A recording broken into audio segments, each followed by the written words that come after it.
शुभम।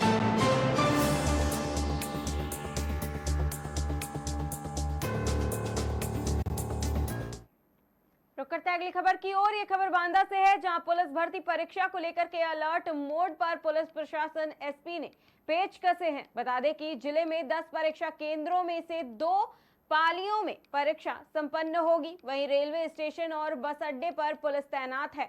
दोनों जगहों पर परीक्षार्थियों के सुरक्षा को लेकर के पुलिस हेल्प डेस्क भी बनाया गया है। 22 की रात से लेकर के 31 की रात तक शहर में भारी वाहनों के प्रवेश पर रोक लगी हुई है। बता दें, परीक्षा केंद्रों के 200 मीटर की दूरी में किसी को प्रवेश की इजाजत नहीं है, सिर्फ परीक्षार्थियों को प्रवेश मिलेगा।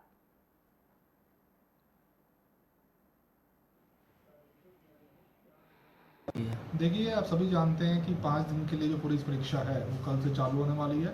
सभी स्कूलों का सभी का निरीक्षण कर लिया गया है, सभी फोर्सेस को लगा दिया गया है एवं जो प्रशासनिक अधिकारी लगने हैं वो सभी लग चुके हैं और पूरा सीसीटीवी कैमरा, पूरी सुरक्षा एवं हेल्प डेस्क हमारे द्वारा स्थापित कर दिए गए हैं। रेलवे स्टेशन के ऊपर, बस स्टैंड के ऊपर आप जाके देख भी सकते हैं।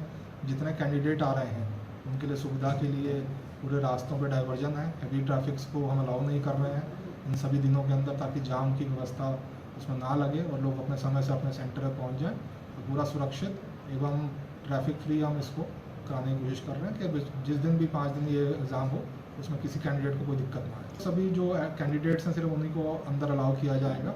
बाकी जो साथ छोड़ने वाले आए हैं उनको एक बार ड्रॉप करके वहाँ से चले जाएंगे। तो पूरी सुरक्षा राउंड द पूरे जो प्रमाइसेस रहता है वो सेंटर कॉलेज का, उसका लगातार पुलिस फोर्स लगाया गया है, चारों तरफ घूमता रहेगा ताकि कोई भी अनावश्यक आदमी वहाँ पे ना रह सके और सभी को दूर रखा जाए वहाँ से। देखिए, आप सभी जानते हैं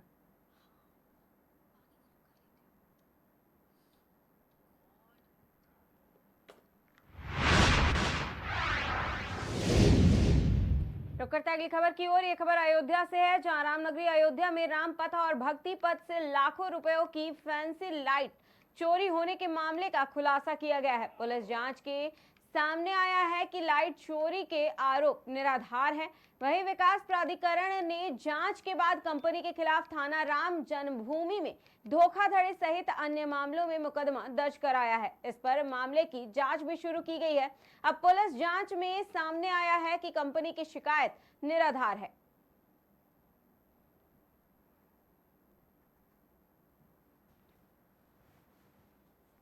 ये गलत तथ्यों के आधार पर एक चैनल ने इस समाचार को चलाए। वास्तविकता ये थी कि उस कंपनी ने उतना जितना मात्रा में लाइट की आपूर्ति की जानी थी उसने लाइट की आपूर्ति नहीं किया।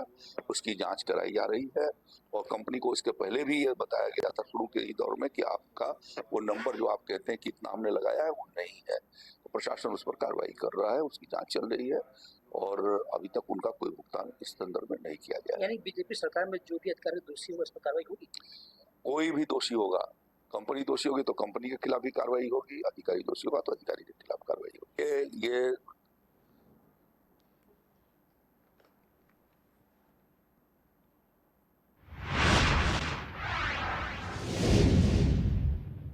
रुक करते हैं अगली खबर की ओर। ये खबर कानपुर देहात से है, जहां पुलिस अधीक्षक बीबीजीटीएस मूर्ति ने उत्तर प्रदेश पुलिस भर्ती एवं प्रोन्नति बोर्ड द्वारा आयोजित की गई है। बता दें कि आर्ची नागरिक पुलिस सीधी भर्ती परीक्षा 2023 के दृष्टिगत भ्रमण कर परीक्षा केंद्रों पर की गई व्यवस्थाओं का जायजा लिया गया है और प्रशासन और पुलिस के अधिकारी कर्मचारीगण तथा केंद्र व्यवस्थापकों के साथ परीक्षा केंद्रों पर लगे सीसीटीवी कैमरे को चेक किया गया। देखिए, आप सभी को विदित है कि कल से हमारे एक बृहद लेवल पे परीक्षा जो हमारे पुलिस भर्ती बोर्ड की परीक्षा होने वाले हैं उसके संबंधित जितने भी हमारे परीक्षा केंद्र हैं वो लगातार हम लोग तो वहाँ की व्यवस्था लगातार चेक कर रहे हैं, क्योंकि कल से है तो एक बार फाइनल चेक करने के लिए सारे सेंटर्स पे ऐसे ही आज यहाँ रामस्वरूप कॉलेज में बुलाया और फिलहाल सारे चीज़ें चेक करके जो भी और छोटे छोटे कमियाँ हैं तो उसको हम कंप्लीट करने के लिए यहाँ के जो केंद्र व्यवस्थापक हैं, जो प्रभारी पुलिस है और यहाँ के सीओ सबको हमने इसका निर्देश दिया है। उसके अनुसार काम भी हो रहा है और हमें पूरी विश्वास है कि वे जनपद में जितने भी हमारे सेंटर से हर जगह पे सकुशल संपर्क परीक्षा जमीन है उसका निर्माण हुआ है।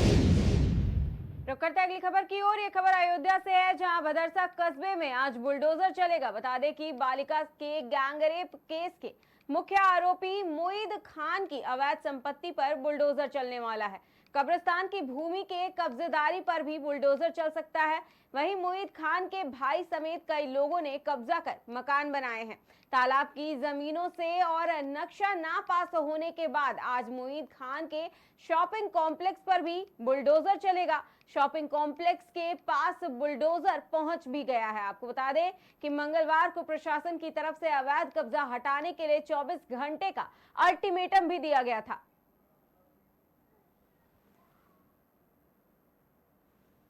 जमीन है उस पर निर्माण हुआ है तो ये तो टोटली इलीगल है। मोरवर तालाब की ज़मीन थी, वो तो श्रेणी 6 की ज़मीन है। और जैसे कि अयोध्या विकास प्राधिकरण है, उनके अधिकारी यहाँ पे हैं। और जो प्रोसीजर होती है उसको अडोप्ट नहीं किया गया है। उसी के परिप्रेक्ष्य में जो अयोध्या विकास प्राधिकरण है ये एक्शन ले रहे हैं ना। ये कब तक चलेगा ये? अभी तो चल ही रहा है, आप देखते हैं। जिस तरह से अपनी संपत्तियां हैं जो भी और चलने हैं अभी, नहीं वो देखा जा रहा है। हाँ वो देखा जा रहा है, क्योंकि ये वन डे का काम नहीं होता। आप जानते हैं ना, पेपर्स भी देखने होते हैं, है ना, लैंड को भी चिन्हित करना होता है, तो बहुत सारे जो इश्यूज होते हैं उसको देखना पड़ता है ना। अच्छा तो इतना लेट क्यों हुआ? नहीं लेट नहीं है, वो एक प्रोसेस का भाग होता है ना। ऑल इन कार्रवाई कॉम्प्लेक्स के बाद में और कोई कार्रवाई आगे वो तो देखा जाएगा, कहाँ जो चीज़ें हैं जैसे मिलती है, कोई संज्ञान में आता है। चौकी की जमीन थी वो कैसी है? अभी इस पे कुछ नहीं, वो ज़मीन है शासकीय ज़मीन है, भी कब्रिस्तान की ज़मीन है। वो धारा 67 की एक कार्रवाई होती है, वो उसके ऊपर चलनी होती है। जो भी नियमानुसार विधिक कार्रवाई है हम लोग कर रहे हैं। हम लोग यहाँ सुरक्षा व्यवस्था के लिए हैं। जहाँ ये कार्रवाई चल रही है वहाँ हमने कुछ दूरी तक पब्लिक से इसको फ्री कर दिया है और पर्याप्त पुलिस बल मौजूद है। शांतिपूर्वक कार्रवाई चल रही है। कितनी हमारी फोर्स जनपद से हमने मंगवाई है और अतिरिक्त पुलिस व्यवस्थापन की हमने PSC की व्यवस्था की है। ये अवैध निर्माण है और इसमें तालाब की ज़मीन और चक्रों की ज़मीन पर कब्जा किया गया है और बाकी जो बिल्डिंग बनाई गई उसका किसी प्रकार का नक्शा नहीं पास कराया गया है। उसी के तहत इनको कई बार नोटिस दी गई थी, लेकिन इन्होंने संबंध मानचित्र दाखिल नहीं किया। उसी के तहत ये दोषीकरण का आदेश पूर्व में ही पारित किया गया था, जिसको आज अमल में लाया जा रहा है। जिस तरह से बैंक ने खाली कर दिया है, आज सुबह कल रात को खाली कर दिया। थोड़ा वो सामान था, सुबह निकाल लेंगे तो बैंक पूरी तरह से पूरी बिल्डिंग खाली है। क्या भी जिस तरह से भी हम सब जांच कर रहे हैं, अगर कुछ निकलेगा तो उसमें फिर नियमानुसार कार्रवाई की जाएगी। ज़मीन है उस पर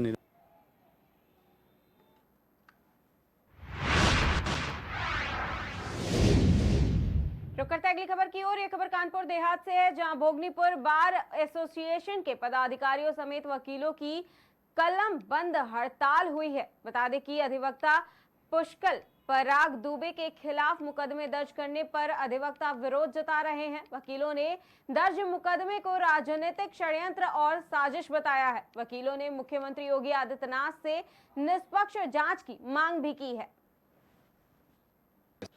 मैं ब्रजेंद्र प्रताप सिंह एडवोकेट, पूर्व उपाध्यक्ष बार एसोसिएशन भोगनीपुर कानपुर देहात। सबको जानकारी है कि भोगनीपुर बार एसोसिएशन के वरिष्ठ अधिवक्ता श्री पुष्कल पराग दुबे जी के खिलाफ राजनैतिक षड्यंत्र और देश भावना के तहत सत्तू संपत्ति जो घोषित भी नहीं हुई है उसका फर्जी तरीके से मुकदमा लिखाया गया है। जबकि एक अधिवक्ता का काम होता है कि पार्टी आती है उसका बैनामा कराता है, तो बैनामा में अधिवक्ता का ज़्यादा रोल रहता नहीं है। दोनों लोग पक्ष विपक्ष जब वहाँ से आते हैं समझौता करके, इसके बाद रजिस्ट्री होती है सहमति के आधार पर। रजिस्ट्रार साहब के सामने बयान भी हुए हैं, 2 गवाह भी लगे हुए हैं। इस वजह से अधिवक्ता के खिलाफ जो भी फर्जी मुकदमा लिखाया गया है उसमें हमारे भोगनीपुर बार एसोसिएशन के अध्यक्ष और महामंत्री जी के द्वारा हड़ताल अनवरत जारी है। और आज दिनांक 23 और 24 को कलमबंद हड़ताल रहेगी, जिसमें सारे अधिवक्ता बंधु पूर्ण तरीके से सहयोग करेंगे। और इसके बाद अगर शासन प्रशासन द्वारा किसी प्रकार से कोई सुनवाई अगर नहीं हो रही है तो उसकी लड़ाई आगे तक लड़ी जाएगी। और हमारे महामंत्री ने बताया है कि आगे लड़ाई के लिए हम लोग कमिश्नर साहब से बात करेंगे, वहाँ चल के उनसे मुलाकात करी जाएगी। मुलाकात करने के बाद बार काउंसिल के सदस्य, उपाध्यक्ष और अध्यक्ष से मुलाकात करेंगे, क्योंकि बार काउंसिल जो है हमारी मात्र संस्था है जो हमें रजिस्ट्रेशन प्रदान करती है। इस वजह से हम लोग उनसे भी जाकर मिलेंगे। इसके बाद जो रणनीति होगी आगे की कार्रवाई की जाएगी।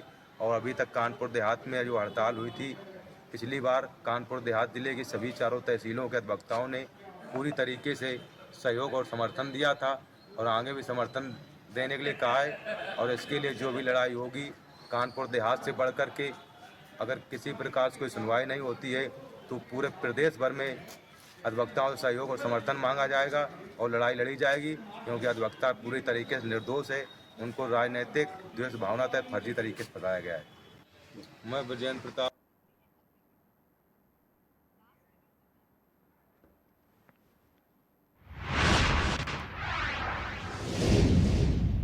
रुक करते हैं अगली खबर की ओर। ये खबर रायबरेली से है, जहां भट्टी से पाइप निकलने से सिलेंडर में आग लगी है। बता दें कि एक महिला एवं एक पुरुष झुलस करके घायल हुए हैं। घर के छत पड़ने के दौरान महिलाएं खाना बना रही थी, तभी यह हादसा हो गया। सूचना पर पहुंची एम्बुलेंस के द्वारा घायलों को इलाज के लिए सीएचसी बछरावा लाया गया। बछरावा थाना क्षेत्र के सरबजीत खेड़ा मजरे भैरमपुर की पूरी घटना बताई जा रही है।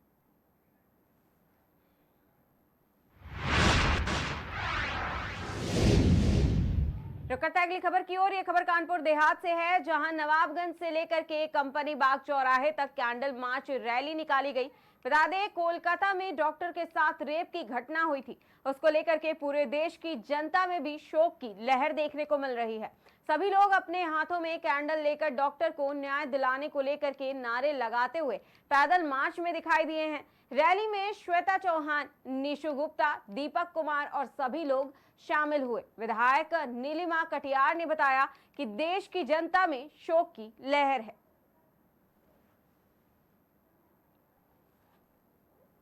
देखिए, हम सब जान रहे हैं और पूरे देश के अंदर शोक की लहर है।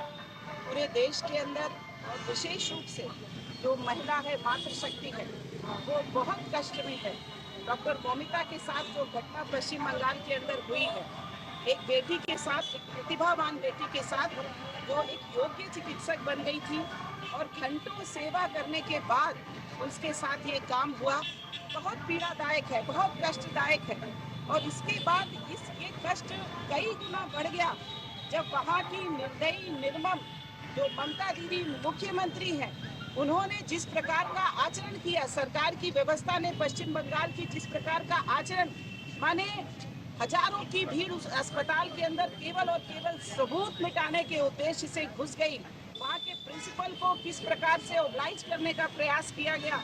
माने जब व्यवस्था, जिनकी जिम्मेदारी, जिनकी जवाबदेह लाइन ऑर्डर व्यवस्थित रखने की हो, वो ही अपराधियों को और ये विभत्स कृत्य के अपराधियों को बचाने का काम करने लगे, तो ऐसी सरकार क्यों रहनी चाहिए जो सरकार अपने कर्तव्यों से अलग हो जाए और वहाँ पर माँ बहन बेटे। अभी हम संदेश खाली भूल नहीं पाए थे।